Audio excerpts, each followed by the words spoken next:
Dinas Kesehatan, Dinkes, Balikpapan bersama Balai Pengawas Obat dan Makanan, BPOM, serta Polresta Balikpapan menemukan 64 jenis obat bahan alam mengandung bahan kimia obat, BKO, saat melakukan pengawasan di sejumlah toko jamu. Temuan tersebut diperoleh setelah tim melakukan pemeriksaan terhadap 12 sarana toko jamu di Balikpapan. Dari pemeriksaan itu, 64 jenis produk mengandung BKO ditemukan pada 10 sarana toko jamu. Kepala Dinkes Balikpapan, Alwiati, mengatakan temuan tersebut menjadi perhatian serius karena produk obat bahan alam yang dicampur BKO dapat menimbulkan risiko kesehatan jika dikonsumsi tanpa pengawasan medis. Dinas Kesehatan sebelumnya telah melakukan sampling dan pengujian terhadap total 25 sampel produk obat bahan alam. Dari hasil pengujian, ditemukan 24 produk obat bahan alam mengandung bahan kimia obat, kata Alwiati saat rilis di kantor Dinkes Balikpapan, Jumat, 21 Agustus 2026. Selain produk yang mengandung BKO, petugas juga menemukan 13 produk obat bahan alam dalam kemasan yang tidak memiliki izin edar. Bahan kimia obat yang ditemukan antara lain sildenafil sitrat, paracetamol, meloxicam, natrium diklofenak, betametason, CTM, dan fenilpropanolamin. Berdasarkan penelusuran data registrasi BPOM, seluruh produk obat bahan alam yang ditemukan mengandung bahan kimia obat tersebut dinyatakan ilegal. Sebagian besar produk juga tidak memiliki izin edar. Bahkan, terdapat produk yang mencantumkan nomor izin edar yang diduga palsu atau fiktif. Hasil pengawasan BPOM menunjukkan penggunaan BKO pada produk obat bahan alam masih banyak ditemukan pada produk dengan klaim meningkatkan stamina pria. Alwiati mengatakan bahan kimia seperti sildenafil, tadalafil, vardenafil hidroklorida, yohimbine, paracetamol, dan kafein masih mendominasi temuan sepanjang 2025 hingga saat ini. Bahan-bahan tersebut banyak ditemukan pada produk obat bahan alam dengan klaim menambah stamina pria. Bisa merusak ginjal, ungkapnya. Selain produk stamina pria, BKO juga ditemukan pada produk dengan berbagai klaim kesehatan lainnya. Produk dengan klaim mengatasi pegal linu ditemukan mengandung paracetamol, dexamethasone, natrium diklofenak, dan ibuprofen. Sementara produk dengan klaim pelangsing ditemukan mengandung sibutramin dan bisakodil. BKO juga ditemukan pada produk yang diklaim membantu mengatasi gejala kencing manis.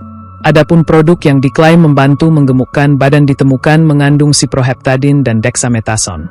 Menurutnya, penggunaan BKO tanpa pengawasan medis dapat menyebabkan berbagai gangguan kesehatan, mulai dari gangguan kardiovaskular, gangguan penglihatan, gangguan mental, penurunan imunitas, kerusakan hati dan ginjal, kerusakan organ dalam jangka panjang, hingga risiko kematian. Sildenafil, misalnya, dapat menimbulkan efek samping berupa gangguan penglihatan, sakit kepala, gangguan pencernaan, hidung tersumbat hingga risiko gangguan jantung. Sementara penggunaan dexamethasone dan paracetamol secara tidak tepat juga dapat menimbulkan berbagai gangguan kesehatan. Sibutramin juga berisiko meningkatkan tekanan darah dan denyut jantung.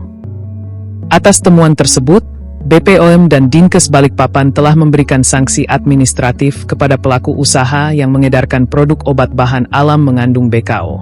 Sanksi yang diberikan berupa peringatan keras, pemusnahan produk, serta kewajiban pelaku usaha menandatangani surat pernyataan untuk tidak lagi mengedarkan produk yang tidak memiliki izin edar maupun produk yang mengandung bahan kimia obat, katanya. Alwiati menegaskan pengawasan terhadap peredaran obat bahan alam masih menjadi tantangan yang membutuhkan penguatan secara menyeluruh dan berkelanjutan. Menurutnya, sinergi pemerintah, pelaku usaha, dan masyarakat penting untuk memberantas peredaran obat bahan alam yang mengandung BKO sekaligus melindungi masyarakat. Dinkes Balikpapan dan BPOM juga mengimbau masyarakat lebih teliti saat membeli obat bahan alam, terutama produk yang dipasarkan melalui platform online. Masyarakat diminta menerapkan cek klik, yakni mengecek kemasan, label, izin edar, dan kedaluarsa sebelum membeli atau mengonsumsi produk. Pengecekan izin edar dapat dilakukan melalui aplikasi BPOM Mobile maupun situs resmi BPOM. 12 sarana toko jamu yang kami periksa, ya, ada 10 sarana toko jamu ditemukan mengandung bahan alam yang mengandung bahan kimia obat dan 13 mengandung bahan alam yang tanpa izin edar, ya. Sehingga ini cukup besar jumlahnya yang kita dapatkan. Kita lakukan pemeriksaan laboratorium semuanya semuanya positif yang kita temukan ini. Positif ya, apa? positif mengandung bahan kimia. Berbahaya kan Ibu bagi masyarakat yang mengkonsumsi? Ini sangat berbahaya karena dosisnya tidak tertakar dan tidak sesuai aturan. Kemudian kan ini kalau dia memberikan informasi yang bohong, ya, yang tidak jelas kepada masyarakat, karena dia sebutnya jamu tapi ternyata mengandung bahan kimia, ya. Misalnya tadi jamu kuat ternyata mengandung sildenafil sitrat. Sildenafil sitrat itu pada obat-obat kuat, obat-obat yang digunakan ya, misalnya Viagra gitu, ya, itu mengandung sildenafil sitrat. Jadi itu yang ditambahkan ke dalam jamu, itu tidak benar dan melanggar undang-undang kesehatan. Kemudian disebutkan obat untuk langsing, ternyata ditambahkan sibutramin. Itu obat-obat bahan kimia yang untuk digunakan oleh dokter untuk kebutuhan medis tertentu, ya. Sehingga ini yang kita harus menghimbau kepada masyarakat supaya tidak meminum, tidak mengkonsumsi obat-obat jamu-jamu yang seperti ini.